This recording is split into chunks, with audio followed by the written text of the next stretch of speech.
Welcome to Creole and Cajun Living with Bomb Cherry. In this video, I will be showing you how to make a simple skirt with no pattern, regardless of whether it's for an infant or a toddler, a teenager or a woman, whether she is slender or bigger, tall or short. This is very simple whether you decide to hand sew it or machine stitch it. There's only a few things needed, and we're getting to that now. Okay, so I have my marking tools, I have my pins and or clips, and I have my cutting tools. Now I will be using a sewing machine, but it's not necessary. And you will need some fabric of your choosing and some elastic. Okay, so now we're going to prepare the fabric. We're going to measure the person's waistline, and we're going to times that number by 2. So I used the number 22 times 2, and I came with 44 inches. You then measure from the waist down to as long as you want the skirt to be, and add 3 inches to it. You also have the option of using a chart such as this one that corresponds with the child's size. Okay, so after the measurements, let's prepare the fabric and the elastic. I cut the fabric at 22 inches doubled over, which equals 44 inches. Here I decided to put the length of the dress at 15 inches, and I cut the elastic band at 21 inches. Okay, so it's time to sew everything together. Okay, so I'm going to start off by sewing what I call the back seam of my skirt. I'm putting the right sides facing one another, and I'm going to straight stitch from top to bottom.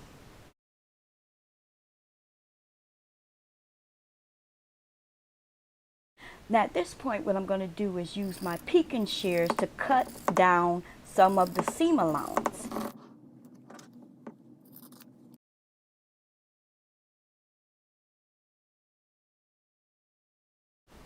Okay, so now I'm going to press open the seam allowance. It makes everything look a little more professional.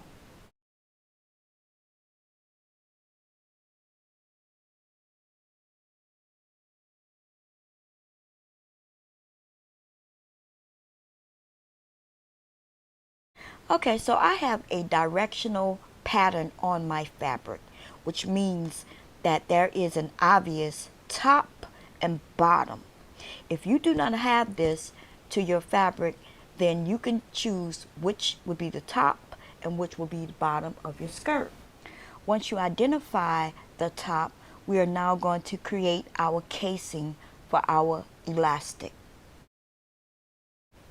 Okay, so I am going to fold over and iron a 1/4 inch of fabric down and around my entire skirt.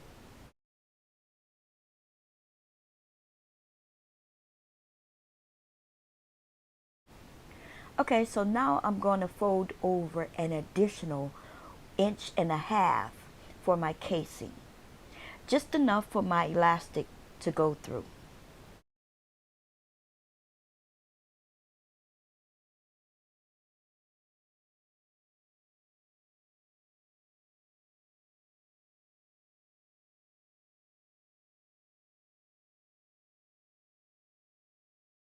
Okay, so now I'm going to sew my waistband. Now I'm not going to use any pins because I ironed everything down, but I am going to place 2 clips in the area in which I want to ensure that I do not sew. I do want to leave an opening so I can place my elastic in after the fact.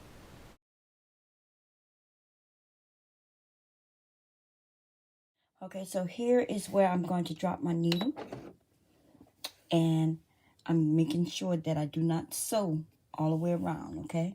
So let's start stitching. We back stitch a couple, then we front stitch.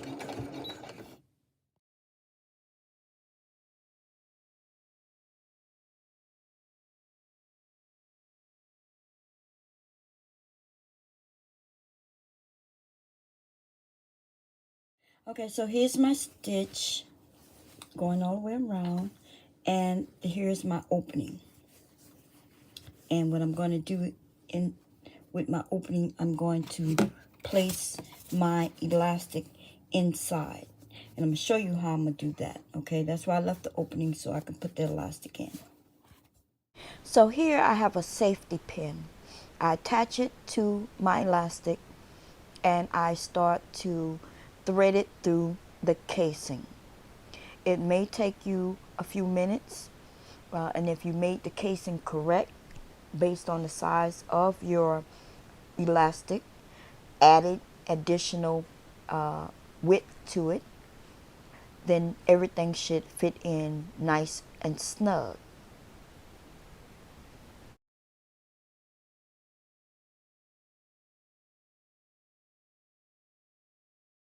Okay, so I've gotten that through. I pinned this, so make sure I don't lose it. And I just want to even this out. Okay.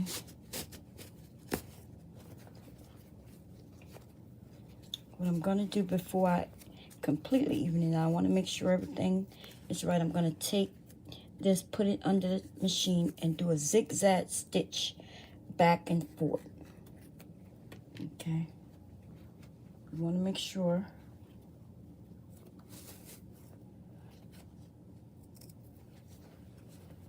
I gotta make sure everything is right. That's the top, that's the bottom. So I'm going to just overlap it and zigzag stitch, okay, a few times. Okay, so I did a couple of zigzags stitches, and now I'm just going to clean this up, get rid of the threads.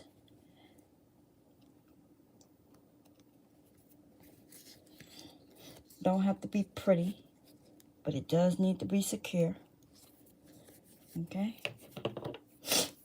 and then we're going to just get this, and that's looking like a pretty little skirt already. Let's take a look at it. We just want to even this out.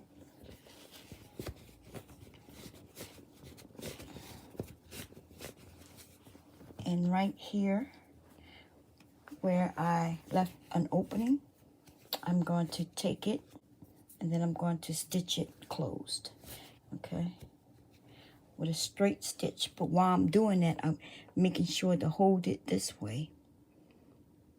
Hold it tight as it stitches across. Okay, so I want to put a little tag in, let her know that that's the back, and also a little tag that shows that it was made with love. Okay, I'm going to drop my needle there, and I have to hold it. We want to go back, then we're going to go forward, and we're going slow.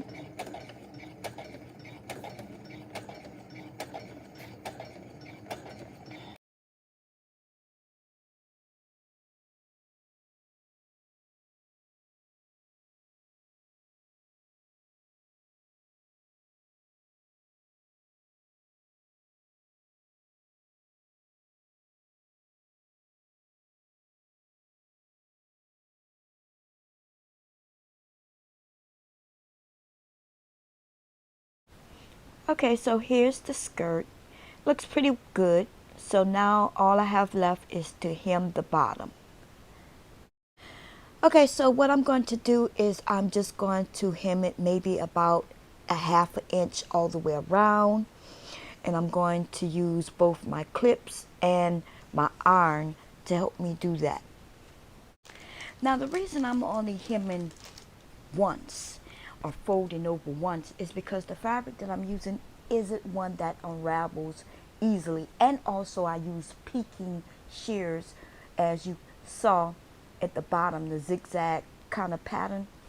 So that's why I only folded once. But if you are using a light cotton to make a skirt, you may want to fold at least twice to hide your raw edge so it doesn't come loose in the wash.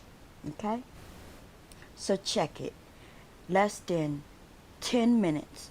Here is the skirt that I created for you. It took me longer to do the voiceover for this video than it took me to actually do the sewing. Wow. So just imagine how many skirts you can make in just an hour and a few dollars worth of fabric. And no one wants to hear the excuse about you're too old to learn something new. Come on now. Who you think you kidding? My old ass is learning new things every day. Okay? See you later. Bye-bye.